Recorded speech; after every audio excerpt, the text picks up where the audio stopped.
এবার খোদ থানার মেজবাবুর নামে বাটপাড়ি, মেজবাবুর নাম করে বাটপাড়ি, ভাবতে পারেন মানে কতটা কনফিডেন্স এ রাজ্যের অপরাধীদের মনে না থাকলে যে কোনো অফিসারের অন্য কোনো অফিসার অন্য কোনো সরকারি অফিসের নাম করে বাটপাড়িটা করা যেত, কিন্তু এখানে খোদ থানার মেজবাবু, সেই মেজবাবুর নাম করে বাটপাড়ি। অর্থাৎ আমি বড়নগর থানার মেজবাবু বলছি, কনস্টেবল এবং সিভিকের নিয়োগ হবে এবং কাদের কাছে ফোন যাচ্ছে? বড়নগরের বিভিন্ন পুরসভার কাউন্সিলরদের কাছে। খোদ কাউন্সিলর একজন আইনজীবী, তিনি সম্ভবত দক্ষিণ বড়নগরের তৃণমূল কংগ্রেসের সভাপতি, তার কাছে পর্যন্ত ফোন গেছে।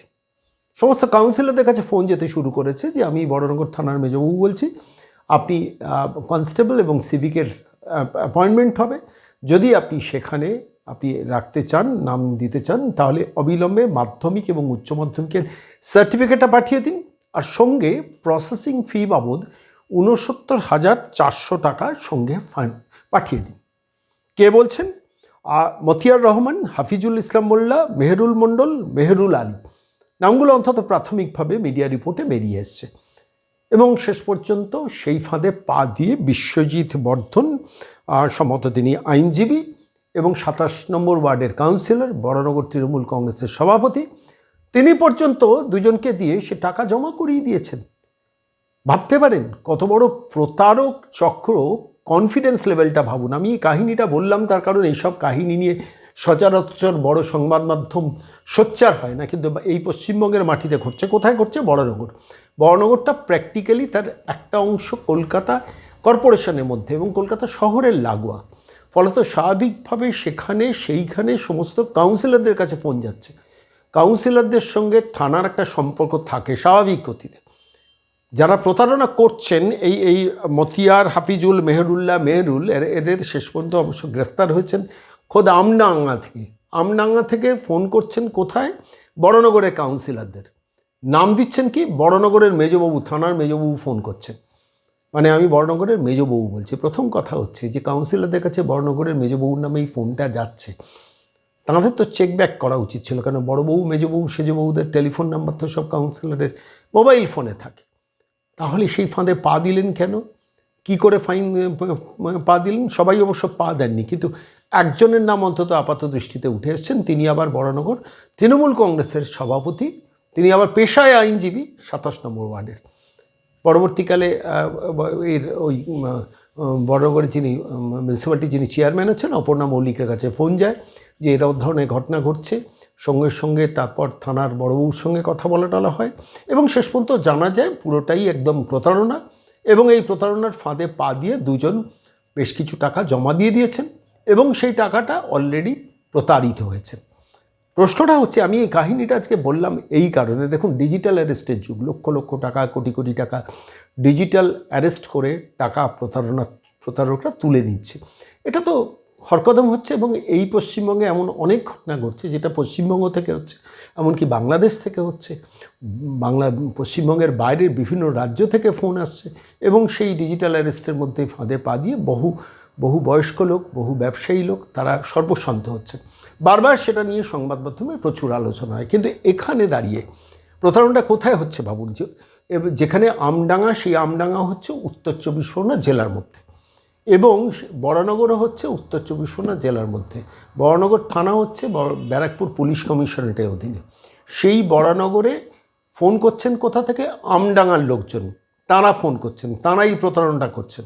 অবশ্য রাত্রিবেলা বরানগর থানা শেষ পর্যন্ত গতকাল অ্যারেস্ট করেছেন, ৪ জনকে অ্যারেস্ট করেছেন। কারা কারা এই প্রতারণা চক্রের ভেতরে আরও জড়িত আছে সেই দিকে তার তথ্য তল্লাশ চলছে এবং একজনের টাকাটা ফেরত পাওয়া গেছে, একজনের আংশিক টাকা ফেরত পাওয়া গেছে এবং যুবকদের অ্যাকাউন্ট ব্যাংকে বলে শেষ পর্যন্ত ফ্রিজ করা গেছে। এই পর্যন্ত এগিয়েছে, কিন্তু প্রশ্নটা আমি যে জায়গাটা করতে চাইছি যে থানার মেজবাবুর নামটাকেও প্রতারকরা ব্যবহার করার সাহস, স্পর্ধা, শক্তি কোথা থেকে পাচ্ছে? ১ নম্বর প্রশ্ন। ২ নম্বর প্রশ্ন হচ্ছে, থানার মেজবাবু থেকে সাধারণ লোকের কাছে ফোন যেত একটা জিনিস, এখানে কাউন্সিলরদের কাছে যাচ্ছে। দুটোই কিন্তু পাওয়ার স্ট্রাকচারের ওপরের দিকে থাকে। একটা যে কোনো পুরসভা অঞ্চলে পাওয়ার স্ট্রাকচারের ওপরের দিকে থাকেন এমএলএ, চেয়ারম্যান এবং কাউন্সিলররা। তার পাশাপাশি ইকুয়াল স্ট্রাকচারে থাকেন পুলিশ কর্তৃপক্ষ, কারণ তাদের হাতে অ্যাডমিনিস্ট্রেশনটা থাকে। চিন্তা করে দেখুন, সাধারণ মানুষ না, এখানে পাওয়ার স্ট্রাকচারের টপ লেভেলের দুটো জায়গায় ব্যবহার করা হচ্ছে। একটা ব্যবহার করছে পুলিশ, আরেকটা ব্যবহার করা হচ্ছে কাউন্সিলর। এবার যারা প্রতারণা করছেন তারা এটা জেনে করছেন যে কাউন্সিলরদের সঙ্গে তো থানার সম্পর্ক আছে।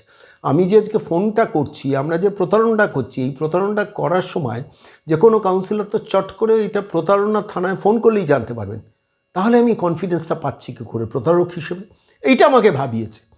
আমি একটা থানার মেজবাবুর নাম ব্যবহার করছি। দেখুন, সাধারণ মানুষ প্রতারিত হয় এক অন্য জিনিস, থানার মেজবাবুর নাম ভাড়ানোটা বিশাল বড় এক ধরনের প্রতারণা। এই প্রতারণা করতেও যারা প্রতারক তাদের কিন্তু মন কাঁপছে না, তাদের কণ্ঠ কাঁপছে না। অর্থাৎ তাঁরা ভাবছেন যে আমরা উই ক্যান ডু এনিথিং, আমরা থানার মেজবাবুর নাম ব্যবহার করতে পারি। এমনকি প্রতারণার জাল একদম সরাসরি কাউন্সিলরদের ব্যবহার করতে পারি। মানে এই দুটো স্ট্রাকচার আমাকে ভাবিয়েছে যে এই পশ্চিমবঙ্গে কত বড় প্রতারকদের রাজ্যে পরিণত হয়েছে, যেখানে থানা এবং কাউন্সিলর পাওয়ার স্ট্রাকচারের দুটো টপ লেভেলকে ব্যবহার করা হচ্ছে। এটা দ্বিতীয় দিক। তৃতীয় দিক যেটা আমাকে ভাবিয়েছে, দেখুন, যারা পলিটিক্যাল পার্টি স্ট্রাকচারে থাকেন, তার তো তৃণমূল কংগ্রেসে এখন শাসক একটাই দল, ইট কাঠ বালি সবই তৃণমূল কংগ্রেস, তাদের নিয়ে কারবার। তৃণমূল কংগ্রেসের সবাই সমস্ত জায়গায় অ্যাবসলিউট পাওয়ারটা উপভোগ করেন। ফলত সেই তৃণমূলের কাউন্সিলর, তিনি আবার একটা সভাপতি, তিনি আবার আইনজীবী, তিনটে জায়গার দিক তার। শুধু কাউন্সিলর হলো এক জিনিস, একদিকে নির্বাচিত অনির্বাচিত যাই হোক তিনি কাউন্সিলর, জোর করে নির্বাচিত হতে পারেন, আমি তাতেই যাচ্ছি না, কিন্তু তিনি কাউন্সিলর, তিনি আইনজীবী, আবার তিনি তৃণমূলের সভাপতি। সেই লোকটা কি করে টাকা দেওয়ার জন্য বলে দিল সিভিক ভলেন্টিয়ারের কনস্টেবল নিয়োগের জন্য? কি করে গেল, কি করে পারল? অর্থাৎ বেআইনি পথে আমি রিক্রুটমেন্টটা এই পশ্চিমবঙ্গীয় কালচার, ওই নবান্নের 14 তলার মহিলার সৌজন্যে, সেটা তারা কাউন্সিলররাও অ্যাকসেপ্ট করে নিয়েছেন যে টাকা দিলে চাকরি হবে। মেজবাবুর নাম করে যখন বলছে টাকাটা দিয়ে দে তাড়াতাড়ি করে চাকরি হয়ে যাবে সিভিকের আর কনস্টেবল। আমি বলছি পাওয়ার স্ট্রাকচার ওপরের লোকেরাও করাপশনটাকে ইনস্টিটিউশনালাইজ ভাবতে শুরু করেছেন, তা নাহলে এই বিশ্বজিৎ বর্ধন টাকাটা দিতেন না। তিনটে দিক। এবার ভাবুন আপনারা সাধারণ মানুষ, আপনি যদি বড়নগর হোক, পানিহাটি হোক, খড়দা হোক, পশ্চিমবঙ্গের যে কোনো জায়গার হোক, একজন সাধারণ মানুষের অবস্থাটা কোথায়? বলছি পাওয়ার স্ট্রাকচারের টপ লেভেলে যদি একটা নাম ব্যবহার করে আরেকটা পাওয়ার স্ট্রাকচার টপ লেভেলকে ব্যবহার করে 69,400 টাকা করে দুজনের কাছ থেকে তুলে নেওয়া যায়, তো সাধারণ মানুষের কাছ থেকে ধরুন কোনো বিত্তবান বয়স্ক মানুষ প্রচুর অর্থ রোজগার করেছেন, তিনি 69 লক্ষ টাকা দিয়ে দেবেন এই জায়গায় দাঁড়িয়ে, মানে ওই রকম পাওয়ার স্ট্রাকচারটাকে ব্যবহার করলে।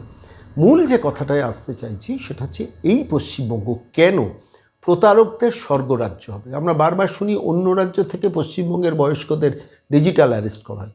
আমরা কিছুদিন আগে শুনেছিলাম যে আরেকটি পুরসভার কাউন্সিলর এইভাবে অ্যারেস্টেড হয়েছিল, ডিজিটাল অ্যারেস্টের মুখে পড়েছিল।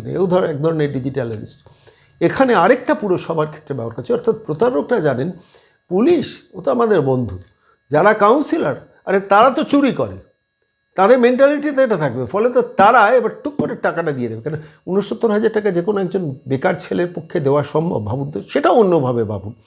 যিনি দিয়েছেন 69,000 টাকা হয়তো বাবার কাছ থেকে নিয়েছেন, কিংবা হয়তো কাউন্সিলরই দিয়ে দিয়েছেন, আমরা জানি না, সত্যি মিথ্যে জানি না। কিন্তু একটা লোক 69,400 টাকা চাকরির জন্য টুক করে বার করে দিল, একটা ফোনে বার করে দিল। এটাও একটা ভাবার দিক না? ভাববেন আপনারা, আর অবশ্যই কমেন্ট বক্সে লিখবেন। মেজবাবুর নাম করে শেষ পর্যন্ত মেজবাবুর নাম করে ফোন করে টাকা তুলে নিয়ে শেষ পর্যন্ত অবশ্য গ্রেফতার হলেন। নামগুলো একটু ভালো করে খেয়াল করুন: মতিউর রহমান, হাফিজুল ইসলাম মণ্ডল, মেহেরুল্লাহ মণ্ডল, মেহেরুল আলী। কিছু বুঝলেন? ভাববেন, লিখবেন কমেন্ট বক্সে।